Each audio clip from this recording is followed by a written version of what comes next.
Ludovic, de cette présentation en matière de maintenance prévisionnelle. Alors, maintenant une keynote. On va passer un petit peu de temps, une quinzaine de minutes avec notre prochain intervenant. Je vais régler tout de suite le timer.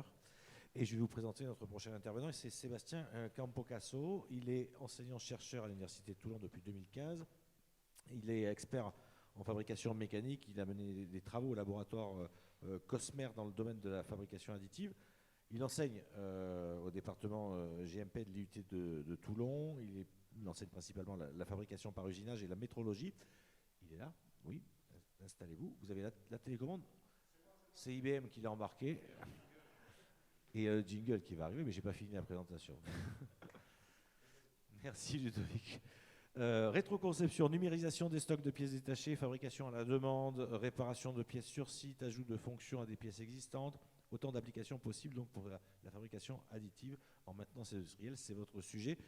Je lance le timer, on lance le jingle.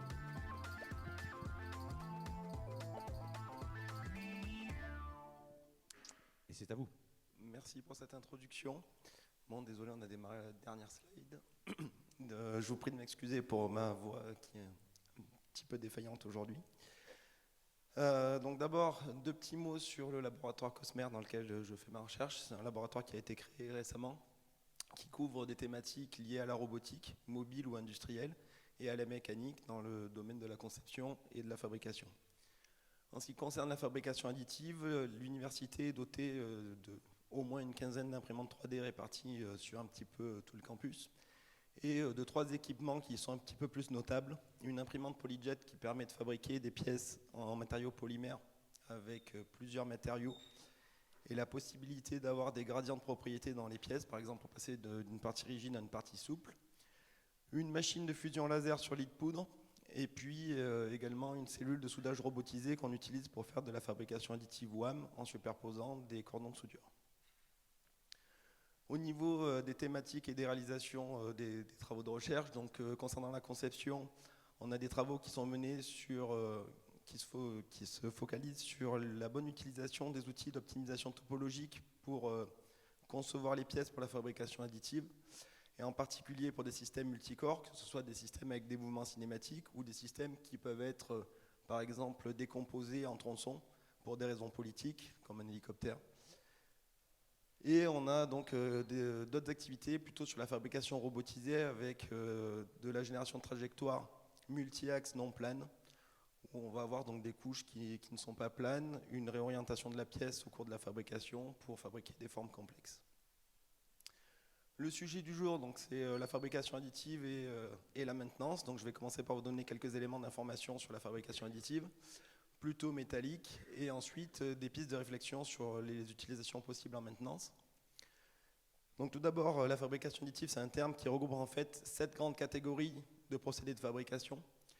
Le processus classique, je sais pas si, de travail, donc c'est de partir d'un modèle CAO. En général, on le facétise, on passe en format STL. Un tranchage, dans bien des cas, donc c'est un tranchage par plan parallèle. Mais on a également des procédés qui peuvent fonctionner avec du dépôt, ligne par ligne, ou surface par surface, avec des surfaces qui sont non planes. La fabrication de la pièce, avec des supports là où c'est nécessaire, soit pour supporter la pièce, soit pour évacuer la chaleur.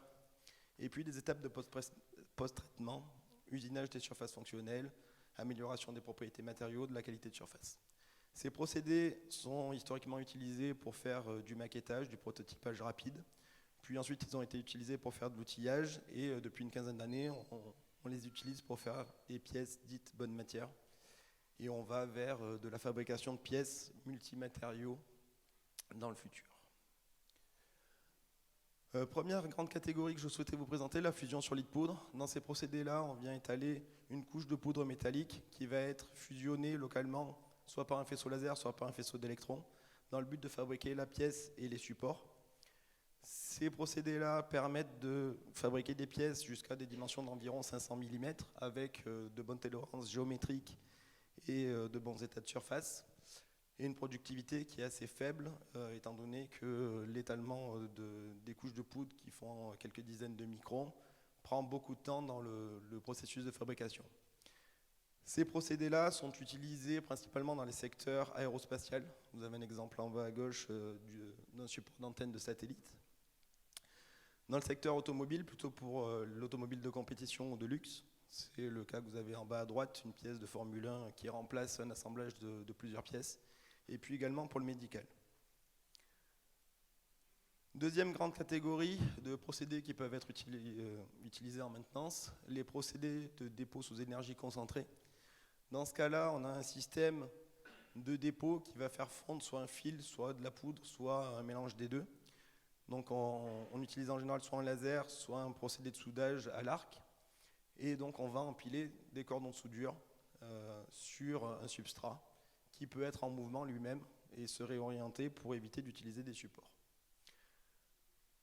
Avec ces procédés-là, on va pouvoir fabriquer des pièces de beaucoup plus grande dimension, jusqu'à plusieurs mètres, avec évidemment des tolérances et des qualités de surface qui sont bien moins bonnes que ce qu'on a vu précédemment, et des productivités qui sont beaucoup plus grandes puisque l'on dépose des cordons qui sont assez gros.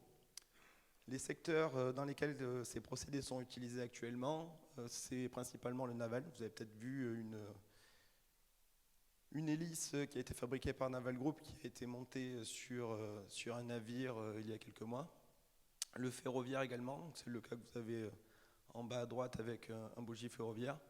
Et puis également l'oil and gas et l'hydroélectricité où il y a quelques applications de ces procédés-là. Ces systèmes, on commence à les retrouver embarqués dans des containers. Donc initialement, il y a eu des propositions du groupe ADUP pour mettre des machines de fusion laser solide poudre dans des containers plutôt pour confiner la poudre. On retrouve un petit peu le même principe avec des systèmes robotisés pour confiner à la fois le laser ou l'arc et les fumées de soudage. Et donc pour la maintenance, ça offre une perspective intéressante, c'est qu'on va pouvoir déplacer facilement ces containers pour les rapprocher des sites sur lesquels on va devoir intervenir.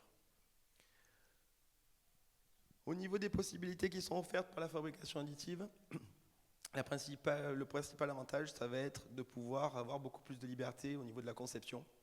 On va pouvoir faire des formes très complexes, en particulier des formes internes.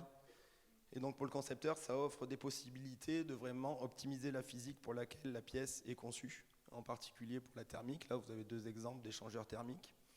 On va pouvoir optimiser la masse, les fréquences propres pour les systèmes qui travaillent en dynamique. C'était un peu le cas de l'antenne de satellite que je vous ai présentée précédemment. Donc beaucoup d'avantages au niveau de la conception des pièces. On va également avoir des avantages en termes de délai, puisque la fabrication ne nécessite pas d'outillage. La préparation de la fabrication est très courte, donc on va pouvoir lancer des fabrications très rapidement. Par contre, avec des temps de cycle par pièce qui sont assez longs, donc ça va être compétitif pour des pièces unitaires.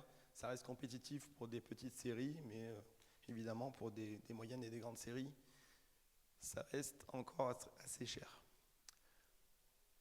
En contrepartie de tous ces avantages, il y a évidemment des défauts, donc des défauts qui sont spécifiques à la fabrication additive. Une difficulté qui est que le matériau est généré en même temps que la pièce, et donc on peut avoir pas mal de variations dans les propriétés du matériau en fonction de l'historique thermique qu'a vécu le matériau au cours de la fabrication. Des défauts qui peuvent apparaître si la conception n'est pas adaptée. Donc une conception pour des procédés classiques génère en général des défauts, en particulier dans les parties massives. Et donc on a depuis quelques années des règles de conception qui sont mises à jour régulièrement avec les bonnes pratiques pour la fabrication additive. Une autre restriction, ça va être le nombre de matériaux qui sont proposés actuellement par les fabricants. Il y a assez peu de matériaux qui sont disponibles. Et donc le conseil qu'on peut donner, c'est d'essayer de plutôt choisir un matériau qui est bien connu et bien maîtrisé pour la fabrication additive.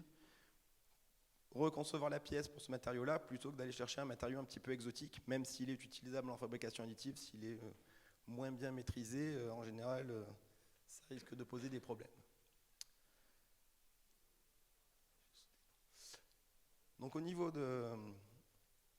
des applications à la maintenance, j'ai identifié trois principales possibilités. La première, c'est dans le cadre de l'obtention de pièces de rechange ou d'outillage. Je pense que l'outillage pose un peu moins de problèmes. La deuxième grande catégorie, ça va être la réparation de pièces usées. Et puis une dernière perspective sur l'amélioration de pièces anciennes. Donc je vais balayer un peu toutes ces possibilités-là. La première catégorie, ça va être plutôt lié au procédé de fusion laser, au procédé de fusion sur lit de poudre. Et les deux autres catégories, plutôt au procédé de dépôt direct. Donc concernant l'obtention de pièces de rechange, le premier cas, c'est quand on ne dispose pas du modèle numérique. Donc là, il y a une étape de numérisation et de rétroconception pour obtenir le modèle numérique. Je pense que vous êtes familier avec ces démarches-là. Quand on dispose du modèle numérique, la question qui se pose, c'est de savoir s'il faut reconcevoir la pièce ou non. Dans le cas que vous avez en haut de la slide, là, on a une pièce qui a été sans doute obtenue par usinage dans la masse initialement. Et on pourrait penser qu'on pourrait envoyer directement ce modèle numérique là pour la fabrication additive. Et donc dans certains cas, ça va pouvoir poser des problèmes. D'accord ? Si on ajoute à ça le fait que le matériau va peut-être être différent en fabrication additive qu'en usinage dans la masse, on a tout intérêt à reconcevoir la pièce pour s'adapter en termes de conception, de dimensionnement aux nouveaux matériaux et pour minimiser la quantité de matière qui va permettre de réduire le coût de la pièce.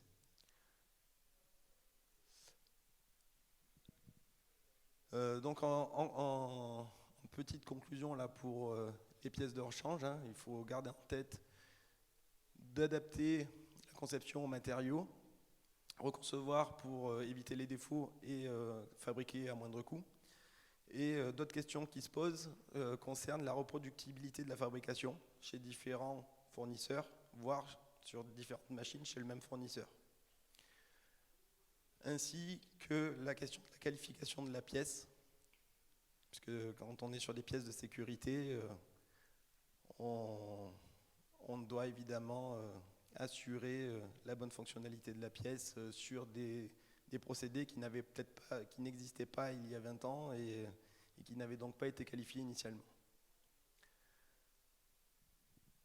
Dernière application concernant l'obtention de pièces de rechange. Donc il y a une initiative du groupe SEB qui a été proposée sur la réparabilité des systèmes en mettant à disposition des clients les fichiers numériques des pièces de rechange pour qu'elles puissent être fabriquées au plus près du client. Donc on peut imaginer que ce concept-là se transfère à l'industrie, avec une notion de numérisation des stocks, pas au sens d'une base de données des stocks, mais vraiment au sens où on va archiver uniquement les modèles numériques, pas de stock physique, et avec des machines qui sont qualifiées au plus près du site de maintenance, on va pouvoir faire de la fabrication à la demande en fonction des besoins.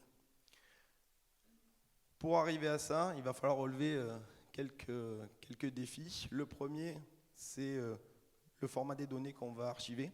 Est-ce qu'on se contente d'archiver la géométrie ?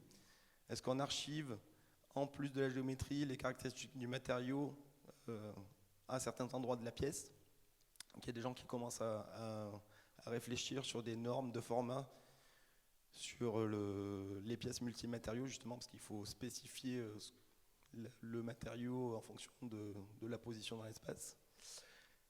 D'autres personnes proposent d'archiver également tout le procédé, le programme de fabrication.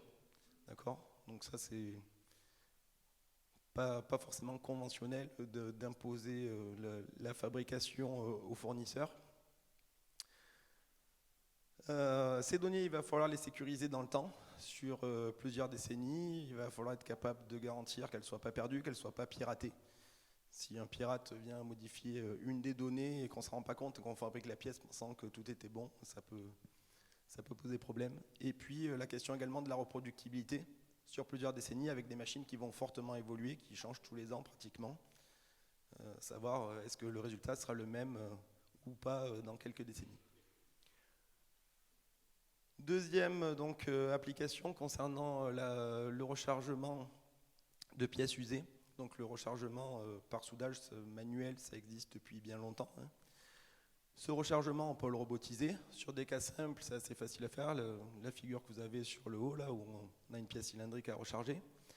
Et l'idée, là, ça va être vraiment d'automatiser le processus avec un scan de la pièce, la détection automatique des zones où il manque de la matière, un usinage éventuel pour enlever les défauts, la génération des trajectoires de rechargement, le rechargement robotisé, et puis éventuellement un usinage final pour obtenir la bonne géométrie. Ce qu'apporte la fabrication additive, en plus de ces méthodes robotisées, c'est qu'on va pouvoir éventuellement faire des gradients de matériaux.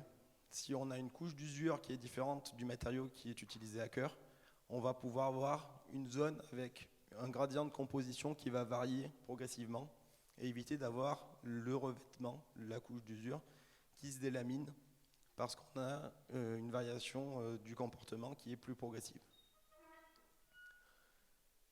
Quelques exemples d'applications sur de la reconstruction de pièces. Donc là, vous avez un cœur de voie ferroviaire qui a été affouillé avec une meule, donc manuellement. Une fois que cet usinage est réalisé, on vient scanner la forme de la pièce pour pouvoir générer les trajectoires de reconstruction. Et donc sur le bas, vous avez le résultat après le dépôt pour construire la pièce. Autre exemple, donc là il s'agit d'une fabrication de roues hydrauliques où on a les hubs de la roue qui sont fabriqués par soudage robotisé. Mais on peut très bien imaginer le même genre d'intervention pour de la maintenance, surtout sur des roues hydrauliques qui vont être usées par abrasion au cours de leur utilisation.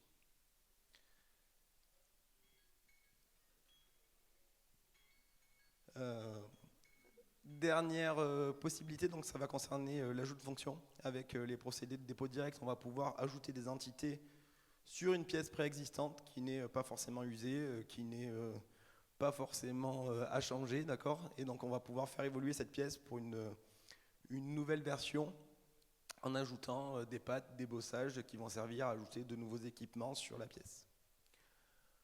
En conclusion donc, de ma présentation, je pense que ce qu'il faut retenir, c'est que la fabrication additive, ça offre de bonnes opportunités pour les entreprises de la maintenance, que vous pouvez vous en saisir à court terme pour gagner en compétitivité, que sans doute à long terme, les grands donneurs d'ordre vont imposer un passage vers la fabrication additive, ne serait-ce que parce que les pièces qui seront montées dans le nouveau système seront obtenues par fabrication additive.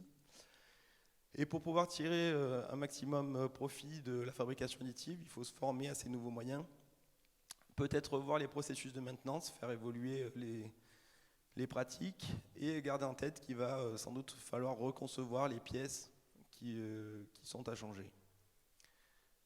Je vous remercie pour votre attention et d'être toujours là à cette heure-ci.